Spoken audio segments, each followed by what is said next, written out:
ये सब हमने बनाए।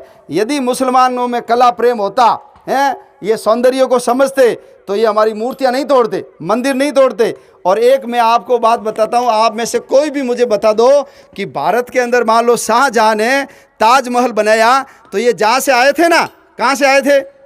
अरब, ईरान, तुर्किस्तान, अजरबैजान, समरकंद, ताशकंद।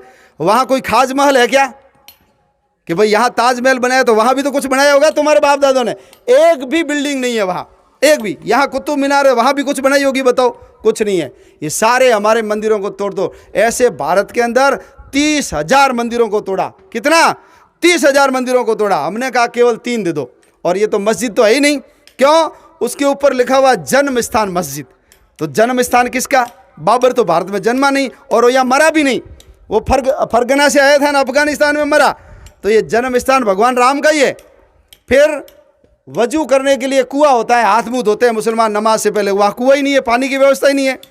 फिर वहाँ मीनार नहीं है जिसके ऊपर चढ़ करके मुल्ला बांग देता था ना पहले, आजकल लाउड स्पीकर लगाते हैं, पहले मुल्ला चढ़ता था ऊपर। वहाँ कोई भी मीनार नहीं है, तो बिना मीनार वाली मस्जिद हो ही नहीं सकती। और फिर वो जो ढांचा था उसके पीछे सीता रसोई थी, है उधर दशरथ का महल था, है इधर हनुमान जी रहते थे, वो हनुमान गढ़ी है। कोप भवन भी था जहाँ वो कई नाराज होकर के बैठी थी। नल नील का टीला है, अंगद का भी टीला है। इसके बीच में ये बाबरी ढांचा आया कहाँ से? लेकिन वो रामधारी सिंह दिनकर ने लिखा ना, जब पाप मनुष्य पर छाता है पहले विवेक मर जाता है।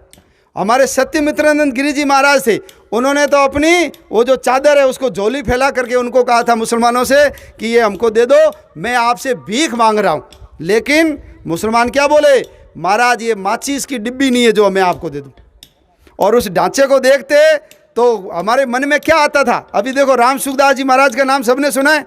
तो राम सुखदास जी महाराज ने 1989 शिला पूजन हुआ था, तब बीनासर बीकानेर में भाषण दिया था। अभी एक ऑडियो आया है, आप सुनना, यदि नहीं हो तो मैं भेजूंगा आपको। वो महाराज जी 3 बार रोए भाषण में। राम सुखदास जी क्यों रोए? उन्होंने कहा देखो भारत कैसा देश है जहाँ राम अयोध्या में पैदा हुए, ये हमको सिद्ध करना पड़ रहा है। पता है कि नहीं सबको? हमारी किसी बूढ़ी दादी से भी पूछ लो, बता दादी राम कहाँ पैदा हुए, वो भी बता देगी राम कहाँ पैदा हुए, अयोध्या में हुए। लेकिन न्यायालय ने 70 साल लगा दिए, 70 साल इस बात को सिद्ध करने के लिए कि यहाँ भगवान राम पैदा हुए थे। और हमारे महंत अवैद्यनाथ जी थे अयोध्या के, वो कहते थे कि जब इस ढांचे को देखता हूँ तो मेरे को ऐसा लगता है मेरे बाप को मार के किसी ने ऐसे लटका दिया पेड़ से, और वो पास में खड़ा हो गया है लठ लेकर के, और तेरे को चुनौती दे रहा है कि तेरे अंदर दम है तो तेरे बाप की लाश उतार करके तू उसकी क्रियाकर्म कर ले। ऐसा लगता था।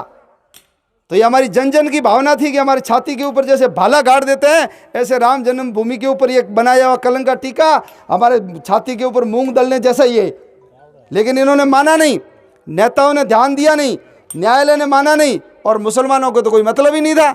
उनको पता था भारत के अंदर बहुत मस्जिद है, हिंदू मंदिर नहीं बना सके, बस एकमात्र उसकी जिद थी।